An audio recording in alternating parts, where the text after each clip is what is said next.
आपल्या सर्वांचं मी स्वागत करतो इथे। माझ्या मागे तसं पाहिलं गेलं तर सगळे जे उभे त्यांच्या मागे आणि तुम्ही जिथे बसलात, हे मोकळं मैदान हरुणजींच्या मिसेस जेव्हा नगरसेविका होत्या तेव्हा मुंबई महानगरपालिकेत जेव्हा आमची सत्ता होती तेव्हा हे मोकळं मैदान मागचं डेव्हलप केलं गेलं। क्रिकेटचा खेळ आहे इथे, तुम्ही जिथे उभे त्याच्या मागे मी पर्यावरण मंत्री असताना हजारो झाडं लावून इथे एक आम्ही अर्बन फॉरेस्ट केलेलं आहे। टेनिस आहे, पॅडल आहे, या सगळ्या गोष्टी इथे होतात। आणि सगळ्यात महत्त्वाची गोष्ट म्हणजे आजूबाजूचे सगळे नागरिक इथे येऊन मोकळा श्वास घेतात, वॉकिंग ट्रॅक आहे, सायकलिंग ट्रॅक आहे, खेळू शकतात। कुठेही प्रायव्हेट न करता मुंबई महानगरपालिकेच्या माध्यमातून हे मैदान असंच मोकळं होतं। असंच अजून एक मैदान आपण पाहिलं असेल तर 2 प्लॉट्स म्हाडाचे हे देखील तसेच घेतलेले आहेत। ही 3 मैदानं एकत्र करून म्हणजे हे 2 प्लॉट्स आणि हा जिथे आहोत तिथे इकडचा प्लॉट, हे 3 प्लॉट घेऊन मुख्यमंत्री महोदय एका भाजपच्या आमदाराला गिफ्ट करत आहेत। तसं पाहायला गेलं तर हा प्लॉट 10 वर्षापूर्वी 550 कोटी याची व्हॅल्यू होती। आज किती असेल ही आपण काढू शकता व्हॅल्यू, पण ह्या प्लॉटसाठी, फक्त ह्या प्लॉटसाठी मुख्यमंत्र्यांनी भाजपच्या आमदाराला 21 लाख प्रति वर्ष 21 lakhs पर इयर ह्या किमतीवर गिफ्ट देण्यात आलेली आहे। हे आपल्या सर्वांना माहिती आहे। 3 प्लॉट्स मुंबईतले महत्त्वाचे म्हणजे जुहू मधले आणि हा इकडचा प्लॉट हा मुख्यमंत्र्यांच्या मित्राला, प्रायव्हेट ट्रस्टला, भाजप आमदाराला दिलेला आहे। तसंच पाहायला गेलं तर दुसरं एक ज्याचा आम्ही आज कडून विरोध करत आहोत, आज कोर्टात देखील केस सुरू आहे। फुटबॉलचं आमचं जे एकमेव मोठं आर्टिफिशियल टर्फ अधिकृत असोसिएशनचं होतं, नेव्हिल डिसूजा फुटबॉल टर्फ, हे देखील भाजपनी ढापून मुंबई महानगरपालिकेच्या माध्यमातून काल परवा रात्री कोर्टात एक सांगून देखील दुसरं करून त्यांच्या एका ट्रस्टकडे घेणार आहेत। तिथे एक्झिबिशन सेंटर, कन्व्हेन्शन सेंटर करणार आहेत आणि नेव्हिल डिसूजा हे नाव पुसून एका भाजपच्या नेत्याचं नाव देणार आहेत। नेव्हिल डिसूजा कोण होते जर आपण विचारलं तर गुगल जरी केलं तरी आपल्याला कळेल नेव्हिल डिसूजा यांचा जन्म गोव्यामध्ये झालेला, नंतर मुंबईत राहायला आले ते आणि आपल्या देशासाठी, भारतासाठी ऑलिम्पिक्समध्ये हॅट्रिक मारणारे फुटबॉलर म्हणजे नेव्हिल डिसूजा ही त्यांची ओळख आहे। ते देखील ग्राउंड घेतात। तसंच सिद्धिविनायकाच्या मागे जे मैदान आहे, मेट्रो 3च्या माध्यमातून तिथे घुसायचा प्रयत्न सुरू आहे। अनेक मैदानं मुंबईमधली मुख्यमंत्री महोदय स्वतः घेऊन आपल्या मित्रांना देण्याचा प्रयत्न करत आहेत। अजून एक तसं पाहायला गेलं तर बीएसटीचे 22 डेपो ह्याचं प्रायव्हेटायझेशनचा प्रस्ताव परवाकडे मंजूर करून घेतला त्यांनी घाई गडबडीत। आणि सगळ्यात भयानक म्हणजे मुलुंड येथे स्पोर्ट्स कॉम्प्लेक्ससाठी रिझर्व्ड असलेली जागा ही पेट्रोल पंपाला देतात, अवतीभोवती पेट्रोल पंप असूनही। मुख्य गोष्ट हीच आहे की भाजपला मुंबई महानगरपालिका ह्याचसाठी घ्यायची होती कारण अशा मोकळ्या मैदानं, अशा मोकळ्या जागा जिथे तुम्ही मोकळा श्वास घेऊ शकता, मुंबईकर म्हणून चालायला जाऊ शकता, ही सगळी घेऊन ह्यांना प्रायव्हेटाईज करायचेत आणि त्याचा आम्ही विरोध करत आहोत, करत राहू आणि मुंबईकर म्हणून रस्त्यावर उतरून ह्याचा विरोध करू। कारण हे जोपर्यंत मागे घेत नाहीत, मुख्यमंत्री हा भूखंडाचा घोटाळा थांबवत नाहीत, तोपर्यंत आम्ही ह्याचा विरोध मुंबईकर म्हणून करू।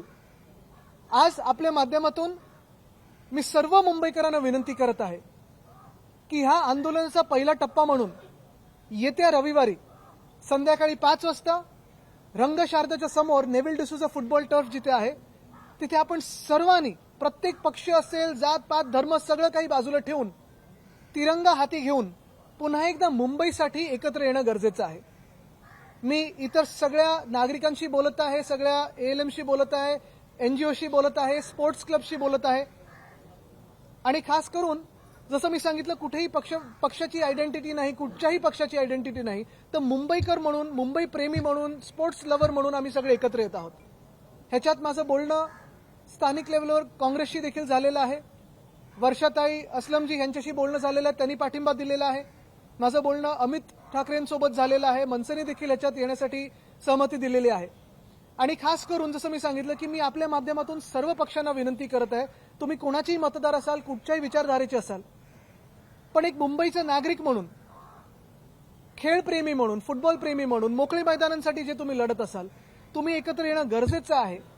हा लढा आपल्याला सुरू करायला लागेल ना तर मुख्यमंत्री महोदय प्रत्येक भूखंड आणि हा घोटाळा करत भूखंड हा त्यांच्या मित्रांच्या घशात टाकल्याशिवाय थांबणार नाहीत। आपल्याला हे रोखायलाच लागणार, थांबवायलाच लागणार आणि हा लढा आजपासून सुरू होत आहे। ह्याच्यावर काही प्रश्न असतील तर आपण विचारू शकतो। मैदान त्या संस्थेला देऊ नये किंवा त्या आमदारांना देऊ नये, भाजपमध्येच यामध्ये विरोधाभास होता, असं असताना सुद्धा मुख्यमंत्री मंजूर करतात. बघा, जर भाजपचे मुंबईचे अध्यक्ष ह्यांचं जर मुख्यमंत्री ऐकत नसतील तर मग हा नक्की अंतर्गत वाद आहे की नाटक चाललेलं आहे हे देखील आम्हाला सांगणं गरजेचं आहे. नाहीतर या ना आमच्यासोबत बसा इथे आणि विरोध करा, या आंदोलनात येऊन विरोध करा मुख्यमंत्र्यांचा. कारण जर अमित साटम यांनी पत्र दिलं असेल तर मग ते महापौरांनी कसं पास करून घेतलंय? मुंबईचे अध्यक्ष भाजपचे कोण आहेत की त्यांचे आता काही अधिकार राहिले नाही, त्यांची काही इज्जत राहिली नाही पक्षामध्ये, हे देखील त्यांनी सांगावं. तुम्ही आवाहन करता या रविवारी त्यांनी सुद्धा याबद्दल? मी सांगत आहे प्रत्येक मुंबई प्रेम्याने आणि ज्यांना ओपन स्पेस वाचवायची आहे आणि ह्या खास करून ओपन स्पेस वाचवायचे आहेत आणि मुख्यमंत्र्यांच्या निर्णयाचा विरोध करायचा असेल त्यांनी तिथे यावं. ओपन स्पेस नको हाच खरं तर धोरण दिसतोय का तुम्हाला? कारण तुम्ही 5चा उल्लेख केले की सगळे ओपन स्पेस जागा जिकडे लोक खेळतायत, लोक चालतायत, ओपन स्पेस नको हे सरकारचं धोरण दिसायला लागलेलं आहे. कारण 22 बस डेपोज असतील किंवा हे असे प्लॉट्स असतील जर मुख्यमंत्री स्वतःच्या मित्रांना द्यायला लागले असतील तर हा घोटाळा, हा भ्रष्टाचार हा उघड उघड दिसतोय. प्रधानमंत्र्यांचं ह्या भ्रष्टाचारावर लक्ष आहे का? आम्ही कोर्टात तर गेलोय, कोर्टाचा निर्णय अपेक्षित आहे, पण लोकांचं तर लक्ष आहेच. आणि मग हा घोटाळा नेमका तुम्ही कशासाठी करता? ही घाई गडबड कशासाठी? आणि माझ्या कानावर जे आलेलं आहे, मुख्यमंत्र्यांनी महानगरपालिकेला आदेश दिलेले आहेत की पुढच्या 15 दिवसात ह्या सगळ्या भूखंडाचं श्रीखंड खाण्यात त्यांना मोकळीक द्यावी. सर, सगळ्यात महत्त्वाचं म्हणजे त्याच्यामध्ये दोन गोष्टी आहेत. हेल्थ किती महत्त्वाची आहे एका नागरिकांसाठी. सकाळी जॉगिंग वगैरे करणं, या गोष्टी पण ते थांबवत आहे सरकार. आणि त्याच्या व्यतिरिक्त दुसऱ्या साईडला जर आपण बघायला गेलं तर FDAचे भेसळ पण ते थांबवत आहेत. तर दोन गोष्टी वेगळ्या कॉन्ट्राडिक्ट होतात. बघा, हेल्थचा एक विषय आहेच आणि महत्त्वाचा विषय आहे, प्रिव्हेंटिव्ह हेल्थकेअरचा एक विषय आहे. पण ह्याच्यात अजून एक तुम्हाला गोष्ट तुमच्या समोर आणून देतो. जेव्हा 2017 मध्ये 2034चा डेव्हलपमेंट प्लॅन बनत होता तेव्हा देखील मुंबईचा जो काही विकास झालेला आहे, मग MMRD असो, PWD असो, महापालिका असो, या सगळ्या एजन्सीजकडून ज्याला आपण विकास म्हणून मानतो, त्याच्यात त्या DP मध्ये देखील ओपन स्पेस डेफिशियन्सी आहे, ती कंडोन करून हा DP बनला होता. आणि जे काही आता कमी ओपन स्पेसेस असतील त्या देखील तुम्ही ढापायला निघाला असाल आणि तुमच्या मित्रांना द्यायला निघाला असाल तर त्याचा आम्हाला विरोध तर करायला लागेल. जसं आता सेंच्युरी मिलचं टेंडर तुम्हाला माहिती आहे कोणाला मिळणार आहे, हे मला पण माहिती आहे, तुम्हाला पण माहिती आहे. ऍस्फॉल्ट प्लांट आहे, सगळे हे जे काही विषय आहेत आपण पाहतो एक ठिकाणी. एवढं निर्लज्जपणे हा कारभार होईल किंवा भ्रष्टाचार होईल हे फडणवीस साहेबांकडून आम्हाला अपेक्षित नव्हतं. पण हा धक्का आहे की फडणवीस साहेब एवढ्या ओपनली हे सगळे भूखंड घेऊन भाजपच्या आमदारांना वाटत आहेत. मी आमदारांचं किंवा ट्रस्टचं नाव घेत नाहीये, कारण माझं भांडण त्यांच्याबरोबर नाहीये. माझं भांडण हे या प्रक्रियेला आहे, या भ्रष्टाचाराला आहे आणि मुख्यमंत्र्यांच्या निर्णयासोबत आहे. माझं वैयक्तिक भांडण कोणाबरोबरही नाहीये. ट्रस्ट मागायचं काम करते, पण ऍज प्रिन्सिपल म्हणून कोणी जर मागितलं, तुम्ही उद्या मागितलं हा 21 लाखाला द्या, 21 लाख कोणी भरून हे घेऊ शकेल? देणार मुख्यमंत्री तुम्हाला? पण भाजपचे आमदार हे आम्हाला माहिती आहे. नियमांचं उल्लंघन करून त्यांना हे दिलं जात आहे का? आणि फक्त भाजपच्याच आमदारांना का दिलं जात आहे? नाही, कुठच्याही आमदाराला दिलं नाही पाहिजे. कुठच्याही आमदार किंवा कुठच्याही खासदाराचा असा RG-PG प्लॉट घेतला असेल आणि त्यामुळे आधी किंवा नंतर पण कुठच्या खासदारांनी उडी मारली असेल त्या पक्षात, त्याच्यावर पण चौकशी झाली पाहिजे. आता समजायचं ते समजून घ्या. निवडणुकीच्या ग्राउंड बद्दलच्या सगळ्या पुरावे काही दिवसापूर्वी एक पत्रकार परिषद झाली, त्याच्यात दिले, पण अजूनपर्यंत त्यांच्याकडून कुठलंही उत्तर त्याचं आलं नाही. आज कोर्टात युक्तिवाद सुरू आहे. पण काल पण आपण पाहिलं असेल, आमचे अखिल चित्रे आहेत, त्यांनी पण एक पत्रकार परिषद घेतली. विंग्सचं ग्राउंड कसं भाजपच्या आमदारांनी ढापलेलं आहे, त्याच्या बाजूला बँड्रा डायग्नोस्टिक सेंटर काय ते बनवलंय ते पण ढापलेलं कसं आहे. खास करून एक प्लॉट असा आहे पाली हिलवर जिथे कोर्टाचे आदेश आहेत की तिथे काही बनवता कामा नाही, ते प्लेग्राऊंडच राहिलं पाहिजे.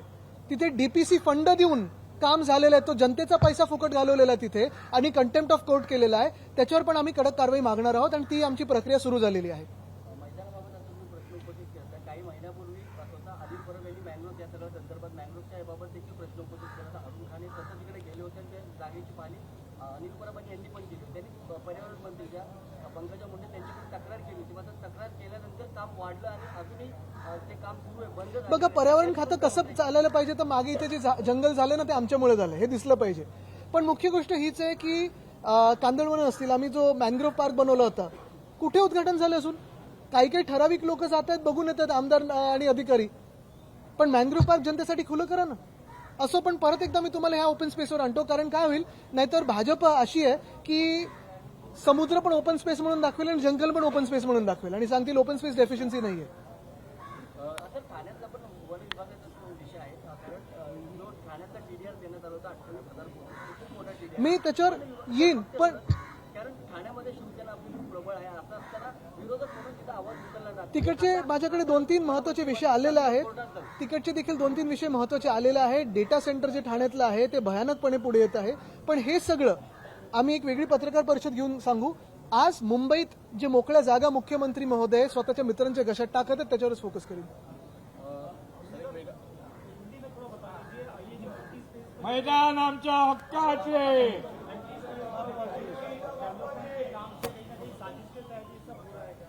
ये साजिश नहीं, ये तो भ्रष्टाचार चल रहा है. आपकी आंखों के सामने ये सारे मैदान, open spaces, recreation ground, play ground CM साहब लेके अपने दोस्तों के पॉकेट्स में डाल रहे हैं. हमने तो विरोध किया है, सिर्फ निंदा पे नहीं रहेंगे लेकिन रास्ते पे उतर के विरोध करेंगे. जिस मैदान में हम बैठे हुए हैं, हरुण जी की जो पत्नी है उनकी ये पहले यहीं से कॉर्पोरेटर थी, तभी इन्होंने ये ग्राउंड किया था. हमारी सत्ता मुंबई महानगर पालिका में थी और ये ग्राउंड सारे लोगों के लिए, आसपास के पड़ोस के सारे लोगों के लिए खुला है. यहाँ वॉकिंग ट्रैक है, साइकिलिंग ट्रैक है. आप जहाँ हो उसके पीछे अर्बन फॉरेस्ट मैंने जब मंत्री था तब हमने बनाया था, तब निधि चतुर्वेदी जी और ये सारे लोगों ने तब बनाया था. और आपने देखा होगा कि ये मैदान खुला है, सबके लिए खुला है. ये प्लॉट और दूसरे 2 प्लॉट म्हाड़ा के लेके सीएम साहब एक बीजेपी के विधायक के ट्रस्ट में दे रहे हैं. ये प्लॉट की कीमत तब लगभग 550 करोड़ थी. आज के दिन में सीएम साहब इस प्लॉट की कीमत 21 लाख पर ईयर बता रहे हैं, प्रतिवर्ष बता रहे हैं, और ये प्लॉट अपने दोस्त को गिफ्ट कर रहे हैं. इसका तो हम विरोध कर ही रहे हैं. वैसे अगर आप देखें तो दूसरा प्लॉट जो है नेविल डिसूजा फुटबॉल टर्फ, वहां हर एक टूर्नामेंट में हजारों खिलाड़ी खेलते हैं. हमारा युवा प्रेसिडेंट्स लीग होता है, उसमें लगभग 7,000 से ज्यादा बच्चे बच्चियां खेलते हैं. इंटरनेशनल प्लेयर्स, इंडियन प्लेयर्स, बहुत सारे लोग वहां खेलते हैं. वो भी प्लॉट लेके वहां उनको एग्जीबिशन सेंटर बनाना है और बीजेपी वालों का नाम देना है, किसी बीजेपी के नेता का नाम देना है. आज जिसका नाम है वहां नेविल डिसूजा करके, जो हमारे भारत को रिप्रेजेंट करने वाले ओलंपियन थे, उनका नाम हमने दिया था. बहुत सारे ऐसे प्लॉट्स हैं मुंबई में जो सीएम साहब प्लेग्राउंड या स्पोर्ट्स कॉम्प्लेक्स का रिजर्वेशन, जैसे मुलुंड का है, स्पोर्ट्स कॉम्प्लेक्स का रिजर्वेशन है, वहां पेट्रोल पंप बनाना चाहते हैं. अभी इथेनॉल कितना मिक्सिंग होगा पता नहीं, लेकिन भ्रष्टाचार का तो मिक्सिंग बहुत हो रहा है इसमें, और हम इसका विरोध करेंगे. विरोध करने के लिए मैं आप ही के माध्यम से सारे मुंबईकरों को विनती कर रहा हूं कि आइए नेविल डिसूजा टर्फ बांद्रा में रंग शारदा के सामने संडे को 5 बजे, कोई पॉलिटिकल फ्लैग नहीं रहेगा, सारे लोग मुंबईकर और हाथों में तिरंगा करके सामने आएंगे और मुख्यमंत्री महोदय के इस भ्रष्टाचार के खिलाफ हम लड़ाई शुरू करेंगे. इस तरह से मुंबई में अलग अलग जगह डेवलपमेंट हो रहा है, एक ही कंपनी या एक ही जो है बिजनेसमैन उनको दिया जा रहा है. यहाँ भी जो मुख्यमंत्री पे कुछ दबाव है कि मुख्यमंत्री दबाव में आके ये दे रहे हैं. मुझे लगता है कि मुंबई में या सारे शहरों में, अगर मेरे साथ आप चाकन आए होंगे या परसों हिंजौड़ी हम गए थे, विकास अगर देख रहे हो तो सिर्फ कॉन्ट्रैक्टर्स और बिल्डर्स, जो उनके लाडले कॉन्ट्रैक्टर्स और लाडले बिल्डर्स है, उनका हो रहा है. लेकिन जनता हैरान है, जनता त्रस्त है. चाकन से लगभग 20 इंडस्ट्रीज बाहर जाने के लिए तैयार थी, क्योंकि वहां अगर आप देखें तो रास्तों की सिचुएशन जो है या फिर पानी की सिचुएशन, समस्या कोई ठीक नहीं हो रही है. हम इसे विकास नहीं मानते. हिंजौड़ी हम गए थे, वैसे ही है. बड़े बड़े फॉर्च्यून 500 कंपनीज वहां है, लगभग 6 लाख लोगों को वहां रोजगार मिल चुका है आईटी सेक्टर से. लेकिन कचरे की समस्या है, पानी की समस्या है. फेज 1 टू फेज 3 जाने के लिए 1.5 घंटा लगता है. इसे विकास नहीं मानते. विकास ये शाश्वत होना जरूरी है, और ऐसे भी ओपन स्पेसेस उस विकास के साथ होने जरूरी है. अगर तिरंगा पे प्यार हो, भारत देश पे प्यार हो और भारत के भविष्य पे प्यार हो, तो मुख्यमंत्री ने ध्यान देना जरूरी है. क्योंकि मैं साफ आज आरोप कर रहा हूं कि मुख्यमंत्री और भाजपा जेनजी विरोधी है.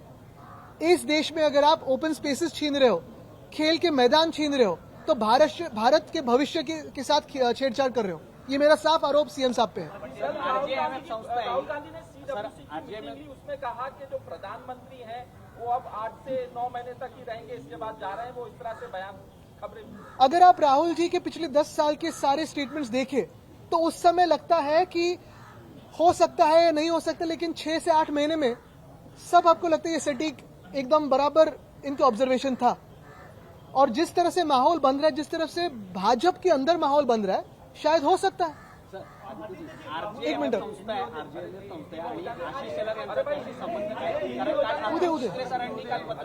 महत्वाचं ह्याच्यावर तुम्ही लीड घ्या पुढचं.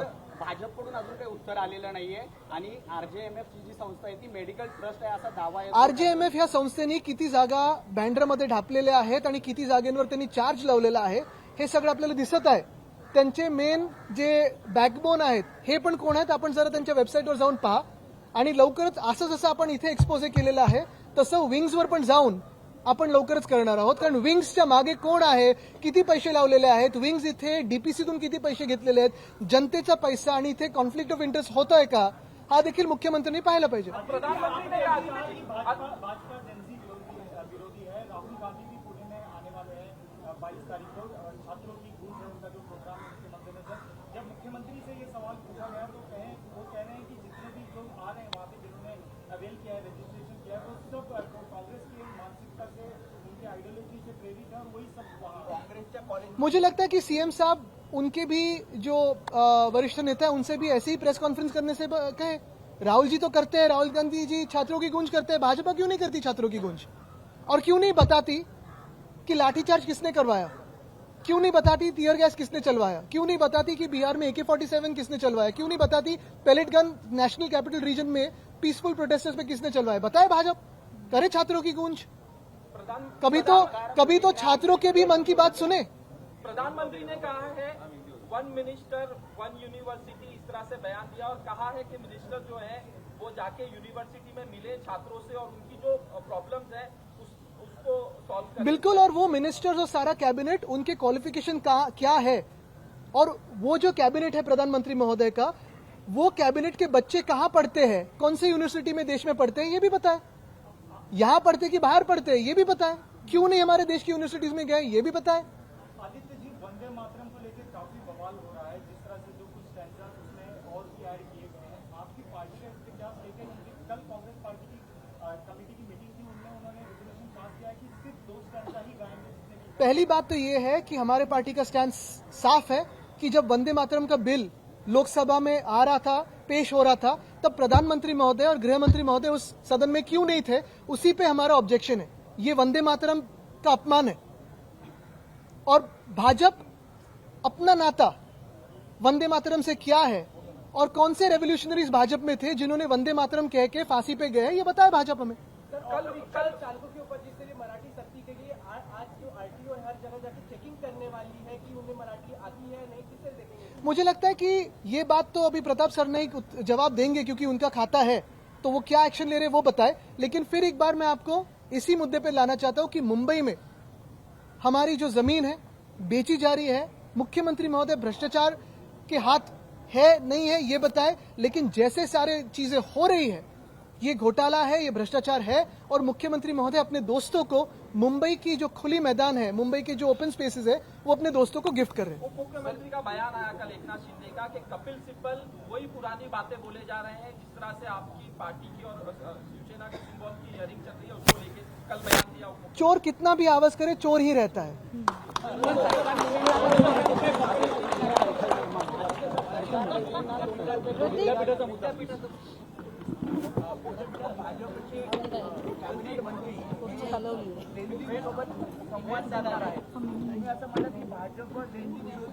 भाजप जनजी विरोधी आहे आणि जे मंत्री भाजपचे वेगळ्या वेगळ्या युनिव्हर्सिटीमध्ये जाणार आहेत त्यांनी शिक्षणाशी त्यांचा काय संबंध होता आतापर्यंत ह्याचं उत्तर द्यावं.